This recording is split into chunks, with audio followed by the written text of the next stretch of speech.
The World Economic Forum estimates that 3 out of 7 billion people were in lockdown by March 2020. Please, raise your hand if you're at any point locked down during the pandemic. Yeah, me too. I was, on multiple occasions. I guess that's a given considering we are in China. Today, I want to look at the broader impact on an entire generation that has been sterilized, contained, and forgotten. Look at me, so young, so naive, enjoying the simple pleasures of childhood. Well, you might not believe that's me in a picture. Actually, I don't even believe that's me in a picture. Playing basketball, swimming, soccer, clarinet, oboe, piano, all before the pandemic. As the virus robbed us of our security in public spaces, it robbed students of our ability to demonstrate skill and passion. These types of activities began to wane. After all, if we can't gather to play basketball, how can we have a game? If gyms and auditoriums are closed, how can we practice? If we can't take off our masks, how can we play woodwinds? As these opportunities became fewer and fewer, there was a subsequent reprioritization on our academic achievements to demonstrate excellence. If you can't win a basketball champion or have a symphony in the park, at least you could add another AP course, take an online exam, or hire another online tutor. We lowered our head and did what we could. Slowly, our entire world has become reduced down to our academic achievements, and our other skills and opportunities began to attenuate and atrophy, like the healthy part of our body became infected by the virus. Without ever meaning to, we became specialists, with exams pushing us. My friend and I all lost our childhood and became what Philippe Ayres would call little adults, pushed to perform, pushed to our own niches, our own digital island. My island was oboe, and my other friends lived on the NEC island or the AMC island, and my other less motivated friends lived on the Roblox island or the Minecraft island. We each found our single specialty and were encouraged to spend time and energy investing in building it up, isolated in a wide expanse. In capitalism, this specialization is the safe investment as it provides you the competitive edge for you to stay king of your own island. John Stuart Mill explains the philosophy underpinning this specialization is utilitarianism, in which people only do something for a specific utility or benefit. This has driven us for years and has personally driven me crazy since middle school. We've been taught that this is the path to success, and being a jack of all trades means you will be a master of none. We've been conditioned to believe that being versatile means you can't be competitive in your college applications or in the job market. The underpinning philosophy behind this versatility is the Renaissance. And no, I don't mean Beyoncé's album. The Renaissance occurred from the 13th century to 14th century in Europe. This movement was typified by arts and architecture, all of which appeared during the period. Renaissance artists explored different topics using different mediums with different objectives. They challenged social norms and ruling authorities. This is especially interesting if you look at the backdrop of the Renaissance. Stanford historian Paul Finnan explains the inability of 14th century medicine to stop the bubonic plague from destroying societies across Europe and Asia helped scientific discovery and transformed politics and health policy, giving birth to the Renaissance. The bubonic plague was a watershed event that redirected the course of history and gave birth to an entire generation of artists, politicians, titans of industries, and social evolution typified by versatility. As we reach the finish line of our own plague, COVID-19 may usher in a similar renaissance. After all, the similarities are stark. First, the Black Deaths and COVID-19 both triggered large-scale and unprecedented public health responses, such as quarantine, lockdown, and travel restrictions. While masks have become ubiquitous and colorful in the modern context, death masks circa the 15th century featured strange beak structure. The beak design was believed to push away the quote-unquote bad air. This is because both pandemics happened via person-to-person transmission through respiratory droplets.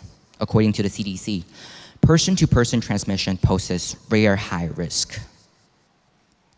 The unprecedented nature of both pandemics has spurred unparalleled investment in public health, such as the current revolution in telemedicine.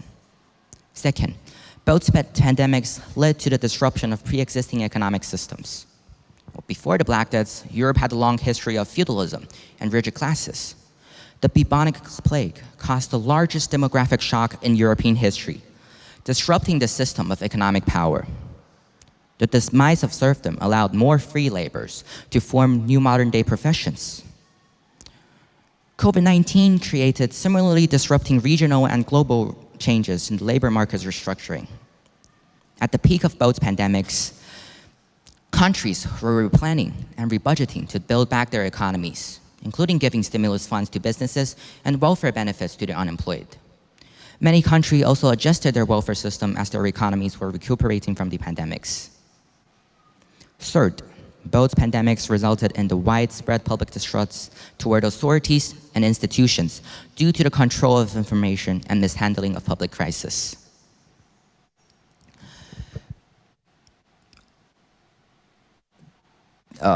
Uncertainties during the pandemic outbreak make it difficult for the general public to trust information released by authorities. Quarantine and lockdown further separated people from sharing validated information. During the Black Deaths, churches stopped services and monopolized the interpretation of the plague as a sign of God's punishment, while simultaneously prohibiting the free flow of medical information. For COVID-19, the distrust and disillusionment were due to the disinformation about the origin of the virus and vaccines in traditional media and social media.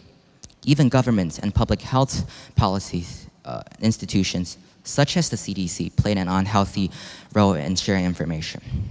Fourth is the transfer of wealth. Although the Black Deaths caused short-term losses for Europe's largest companies and their owners, in the long term, they were able to concentrate their assets and gain a greater share of the market and influence with government.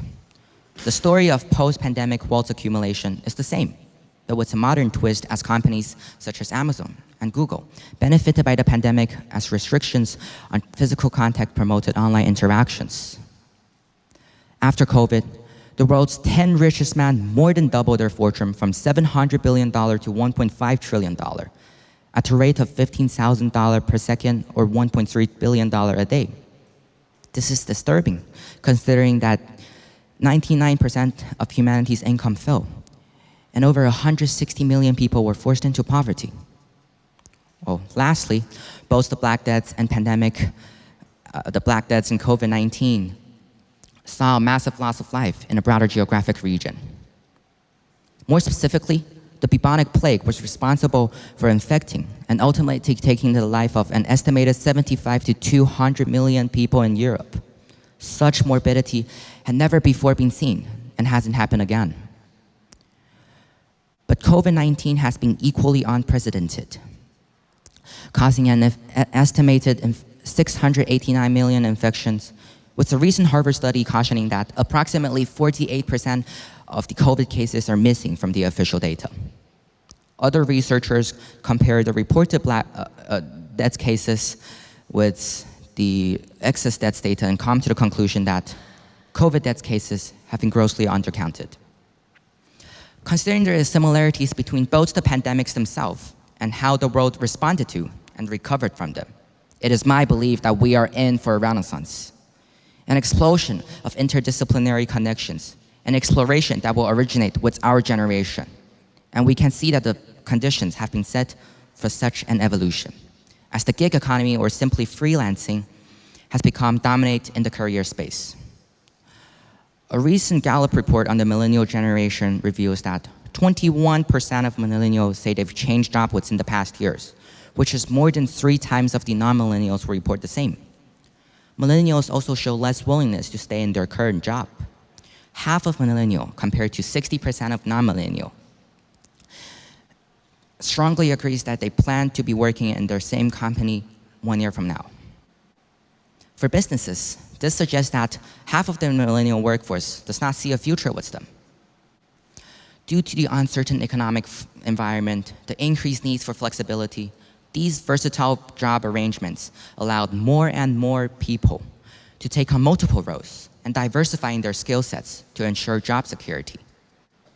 According to the Forbes magazine, roughly 57 million Americans currently hold gig jobs, making up more than half of the US workforce by 2023. A recent report, Transformative Trends Shaping the Gig Economy, released this May, shows that versatile freelancing is becoming a mainstay in global economies due to the increasing digitalization and changing work preferences.